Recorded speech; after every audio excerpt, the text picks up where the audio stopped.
travers la page Intract ñu ngi leen di nuyu di leen dalal ci seen émission bi nga xam ne day am chaque 15 jours ki nekk ci waxukaay bi di Aminata Mbaye Fall tey nag ñuy dalal suñu invité muy Ali Saleh Ndiaye ñu koy bàyyi mu nuyoo. asalaamaaleykum maa ngi ziar ñëpp d'abord di la nuyu ci invitation bi nga defal di nuyu ñëpp ñuy teewlu Canada. mais finalement dama ko mujj bàyyi parce que boo xalaatee nga nekk benn famille boo xam ne on est ay cinq lañ. donc imagine nga bëgg a dem foofu noonu amoo sa parents yi daanaka certes teg na ci conditions yu baax et tout. mais yenn moyens day laaj moyens tamit parce que Canada tamit seen dund dafa cher et tout. donc soo amul bourse et tout donc day xaw a jafe. nga bëgg teg coono boobu noonu sa famille et tout. ci laa toog xalaat ne lii daal su ma ko defee tamit dinaa sonn sama waajur dinañ sonn. te sama famille tamit amaana duñu si bénéficier. donc ci laa xalaat ci laa décidé bàyyi ko teg suuf. toog fii liggéey fi jàngee fii liggéeyee fii te rëccu ma ko ndax. ba ma commencé liggéey ba ma commencé jàng ba am sama licence et tout laa commencé def ay stage di jéem a ñafe et tout ba alhamdulilah ba commencé liggéey en 2014. ba léegi daal macha allah. d'accord est-ce que choix boobu noonu aussi yomboon na ci yow tey jii nga bëgg jàngee ci sa réew mais est-ce que véritablement li nga naroon jàngi ji bitim réew amoon nga ko fii disponible woon na. oui am na fi kañ. parce que fii nii am nañ yaakaar naa ne am nañ professeurs yoo xam ne yu compétent ak université ak école yu compétente. donc je pense que li tax ma toog fii tamit tey ba egg fi ma egg fii nii expérience bu ma gis fii nii moo tax. donc rëccu ma ko tamit benn yoon ndax am naa samay morom yoo xam ne ñoo bokk ay promotionnaires yoo xam ne bu ñu amee bac lañu dem extérieur et tout ñu si bëri. amaana seen liggéey bi tax ko demee noonu fu ñu nekk. te man maa ngi sant yàlla alhamdulilah donc rëccu ma ko daal. waaw wax nga ne rëccu woo ko woon bi nga jàngee ba pare aussi ndax jafewul woon pour nga am liggéey wala liggéey bi nga xam ne ni si yow loolu nga jàng. waaw début bi moom dina jafe moom ndax dëkk bi demande bi moom bëri na waaye offre bi. daanaka daal moo xaw a néew. moo taxit pour nga commencer liggéey moom xaw naa jafe woon na trop si man. ndax heureusement ba chaque année dama doon am chance di stage chaque année su ma paree sama école chaque fois dama doon stage donc di stage lu moom mooy expérience ba nga xam ne entreprise bi bu ñu ko gisee dinañ xam ne kii nii peut-être am na loo xam ne lu mën a la apporter donc si la continuer di stage ba balaa may def sama master 2 bi. ma commencé liggéey si benn entreprise ñu jël ma donc fa laa commencé daal di ñafe. certes doo am ni li nga xalaatoon ne di nga koy bëgg am sa développement en sa plan de carrière bi doo ko am. waaye yaa ngi sant yàlla ndax say morom yu bëri amaana egg nañ niveau boo xam ne yow eggoo fa. te amaguñ loolu donc nañu sant suñu borom bu baax si loolu. tey jii wax nga ko stage yi nga def moo la permettre ba bi nga waree am liggéey bu taxaw. nga am ko mais tey est-ce que gisoo ne entreprise yi li ñuy laaj en matière d'expérience pour mën a embaucher nit ki wala pour sax nga mën a am benn contrat de prestation dafa bëri. waaw exactement parce que soo seetloo fan yu bëri débat boobu lañu gisoon sax. ci réseaux sociaux yi parce que da ngay gis benn offre boo xam ne dañ lay laaj pour benn poste boo xam ne genre minimum licence la. ñu laaj la ay 5 ans d'expérience imagine yow koo xam ne mi ngi soog a pare licence. nga bëgg ko laaj même ku pare master am sax da nga ko mënoo am 5 ans d'expérience pas possible. parce que mënoo xalaat nga am bac rek commencer liggéey. donc minimum di nga am benn 4 ans 3 ans yoo xam ne di nga commencer dugg ci entreprise yi. loolu tamit maa ngi lancé appel boo xam ne entreprise yi tamit. dëgg la tamit expérience tamit ci la mais jeunes yi tamit boo leen bëggee tamit jël leen tamit il faut nga teg leen niveau boo xam ne foofu lañu toll. parce que mënoo ñëwoon tamit andi benn poste boo xam ne niveau licence la. nga bëgg ko naan ko 5 ans d'expérience koo xam ne mi ngi soog a pare. donc daal loolu daal. tey jii nii est-ce que yow gis nga ne par exemple suñu université yi waxuma sax école de formation yi parce que peut-être c'est différent. mais suñu université yi ñu ngi former tey jii étudiants yi ci bu ñu génnee rek ñu mën a opérationnel ci cadre liggéey bi.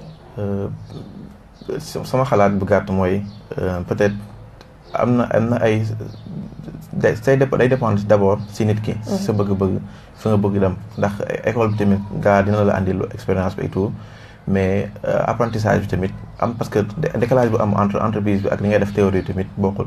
ndax mun nga jugee ñëw université tamit jàng bu am say diplôme et tout. mais réalité bu nekk si entreprise bi amaana mun na bañ a demee noonu. donc li am solo mooy. entreprise yi may chance jeunes yi dès première année ak tout tamit jeunes yi tamit di jéem a ñafe tamit jéem a am stage ndax yombul tamit. ndax di nga déposer ba sonn et tout balaa ngay am mais yàlla moom du tëj buntu tëj palanteer waaye di jéem a rek ndax foogeewul moom. fa lay ñëw stationnaire moom. te sant di dolli sant rek te tamit pour nga am niveau boobu tamit. foog ngay commencer def ay stage et tout parce que mënoo jugee si école bi rek ne automatiquement da ngay nekk opérationnel. parce que entreprise bi réalité bi ak théorie bi bokkul. donc mën nga dugg di nga am théorie bi et tout mais en pratiquant ngay gën a améliorer moom. ci loolu laa naroon ñëw sax ci laaj la ndax gisoo ne jeunes yi aussi dañu xaw a yàkkamti parce que génn école rek. am benn contrat mu permettre la ngay fayeeku xaalis.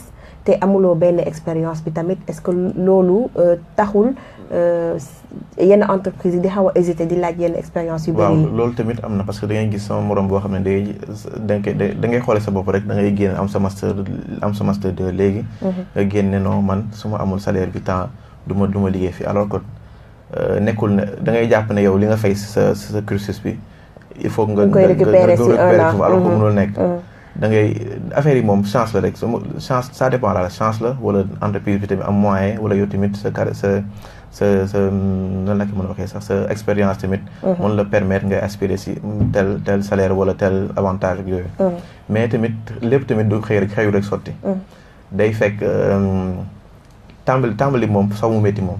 di nga tàmbali muy xaw a métti di nga ñafe et tout mais mujj gi moom da ngay mujj rek.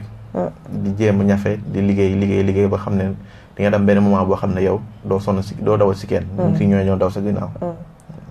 d'accord ñu leen di fàttali juste que yéen a ngi déglu seen émission Intract di ñu seetaan aussi à travers la page Facebook vous pouvez intervenir en direct si émission bi poser seen ay questions ñu war a jàll nag si li nga xamante ni moo tax ñu invité la fii ndax Intract dafa nekk émission boo xam ne.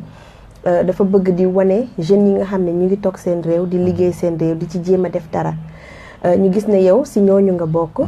yaa ngi am sa marque de chaussure bu tudd Allure by Ali. ñu bëggoon nga wax ñu vraiment idée boobu naka la ñëwee. donc comme ni nga waxee rek suñu question bu mujj bi laay tàmbalee rek. mooy maanaam aspiration bi ngay am par exemple nga pare sa liggéey rek. nga ne yow automatiquement lii laa war a am salaire.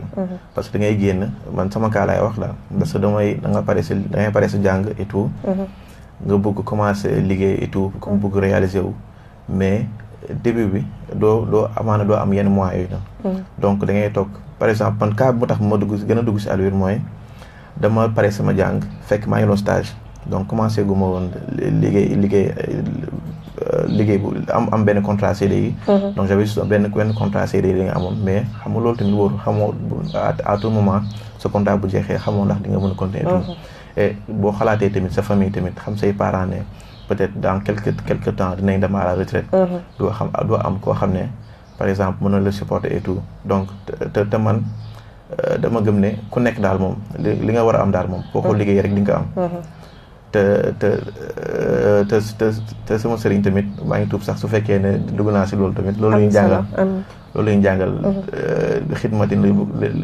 xidma daal lañu gën a digal mooy liggéey donc ku nekk daal moom balaa nga lu nga bëgg am rek moom yaa xayma si bopp donc si laa toogee xalaat d'abord c'est une passion tamit parce que dama bëggoon solo moom bëgg naa ko moom waaw xam naa dama bëgg lu baax moom waaye li tax ma gën si dugg mooy dama toog di xalaat ma ne man su ma toogee fii nii instant bii nii maa ngi stage et tout amaguma benn revenu boo xam ne mën na ma may ma réaliser wu wala jéem a def loo xam ne samay projet la donc ma xool di xalaat naka laa mën a defee benn loo xam ne dina ma mën a apporter ay revenu donc si laa commencé woon avant loolu li ko jiitu mooy comme li ma wax ne dama bëggoon solo ak yooyu noonu ak daal la dama am sama benn xarit sama benn waxtaale boo xam ne moo doon defar ay daal donc man si laa demee ak moom chaque fois mu amee benn modèle daal par exemple dama jox ko mu defaral ma yooyu noonu.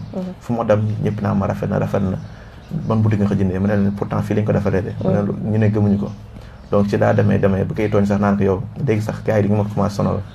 léegi man kaa ñu commencé liggéey di kaf noonu de. léegi après moo dem toog xalaat ne man instant bii nii amaguma revenu yoo xam ne dina ma mën a permettre ma réaliser wala def samay projet rek sama xel dem si loolu.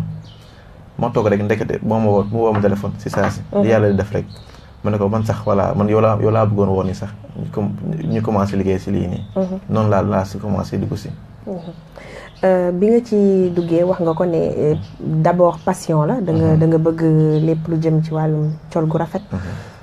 mais nga def benn choix boo xamante ne nii si dàll la tourné wu. est-ce que da nga gisoon ne si marché bi amul woon façon dàll bi nga bëgg. wala c'était juste une envie de faire vraiment quelque chose boo xam ne si wàllu boobu lay doon. si amoon na fi sax. façon bi ñu ko defee mais li tax ma dugg si mooy daal en fait daalu góor laa daal dama gën a bëgg daal moom. moom moo wax ne rabu daal laa am. donc daalu góor laa la njëkk def à la base c'était pour man maa ko defal sama bopp quoi. donc di commencé ko def ñëpp commencé naa ma baax na et tout. donc ma commencé liggéey ak sama cordonnier bi et tout si laa commencé di si liggéey ba jigéen tamit ku nekk naan man ana daal jigéen yi. noonu tamit ma commencé si dugg. xale yi tamit temps yi nii rek laa si commencé waat def ay modèle xale donc noonu laa si duggee daal. alors bon comme disons tout projet wala toute entreprise bi nga si door a dugg quand même metti woon na pour trouver matière bi. respecter commande yi et cetera et cetera. waaw loolu tamit moo ne gënoon nekk facteur bloquant bi. ndax déjà délai bi ndax daal yi tamit à la main lañ koy defee donc ça prend énormément de temps. et clients yi tamit ñoom dañoo yàkkamti. ñoom si bu ñu buggee commander léegi si saa si li koy bu defar beneen problème mooy tamit xam nga looy dugg rek doo xamul. chaque fois dañ siy jànkuwanteel ay gàllankoor yoo xam ne waaye moo lay gën a forger ndax début bi da ngay ñëw par exemple kenn ne la. dama bëgg dàll bii nii defaral ma dàll bi nga ñëwoon defar mu ne la non dugg na fii génn na fii nii nga léegi nga nekk daw ay bor. war a fay sa cordonnier bi ak yooyu noonu ñu lay fournir seen matériel et tout. donc après yooyu noonu yëpp moo lay permettre ngay gën a perfectionné wu chaque fois di xam ne lii nii ak lii nii dina la gàllankoor liggéey bi donc nga see af ngay prévoir daal. d'accord ñu gis ne aussi problème bi. Sénégalais yi gën a am mooy wóolu koo xamante ne ni li muy def produit local lañ koy wax loolu aussi xam naa waroon na mën a nekk problème. waaw loolu tamit au début tamit problème la woon parce que nit yi tamit dañoo jàpp ne lu ñu defaree Sénégal rek que baaxul. wala que lu ñu defaree Sénégal rek dafa war a yomb. alors que question débat bu nekkul foofu nit ki day am lu muy ñëw di defar. yow yaa war a xam ne kii nii parce que da ngay gis koo xam ne day dem beneen boutique jënd daal bu cher boo xam ne du sax waxaale. léegi yow koo xam ne sa dëkk la sa juddoo nga war ko supporter même si début bi amul qualité bu muy defar sax nga war ko supporter mu gën a liggéeyawaat nga xam ne lii nii ak lii nii ak lii. war na ko mën a avancer jëm kanam réew mi mais da nga ñëw naan ko non lii nii boutique bi fii nii lii da koy jaayee ak tout alors que. amaana yow coût de production yi ngay utiliser ak yooyu noonu. mooy gën a cher sax boo xoolee par exemple benn boutique boo xam ne da koy def à la chaîne. donc yow déjà par paire ngay liggéey te entreprise bi moom day ñëw defar à la chaîne donc déjà moom coût de production bi day wàññeeku. matière première tamit da koy amee ni mu yomb alors que ñun fii nii li ma gën a métti mooy li ma gën a métti mooy instant bii nii cuir bi lu si bëri fii lay jógee. donc serrage lay jël mooy der yu ñu jël. di ko yóbbu ay Maroc di ko tane yóbbu ko ay France Italie léegi andiwaat ko fii nii dañu ko jaayaat du gën a cher donc boo xoolee marge bi ñu siy teg si andi ko fii ak yooyu noonu léegi prix bi di gën a cher. donc boo ko naree defaraat tamit jël koo xam ne moom la koy defaral tamit main d'œuvre bi tamit. nga teg si frais yooyu tamit tegaat si yeneen frais yoo xam ne genre livraison bi ak yooyu noonu ak yeneen marketing bi nga ciy def yooyu yëpp boo xoolee prix bi. amaana day gën a cher sax des fois prix boo xam ne entreprise moo koy defar. te mun na dem tamit ba peut-être qualité bi ngay am bu bëgg am sax doo ko mën a am. fekk moyens yi moo amagul mais alhamdulilah ñoo ngi sant yàlla ba saa su ne rek ñoo ngi jéem a recueillir ay avis clients yi ba saa su nekk problème bu si am rek ñuy gën a yokk di gën a améliorer ba moo tax ba tey clients yi gën a am confiance ñun di commencer di gëm tamit consommé local bi tamit. d'accord ñu def benn pause de 5 minutes avant ñu continuer suñu émission ak suñu invité di Aly Sele Ndiaye mu yor li nga xam ne moo di marque Allure by Ali ba ci kanam. Jérôme.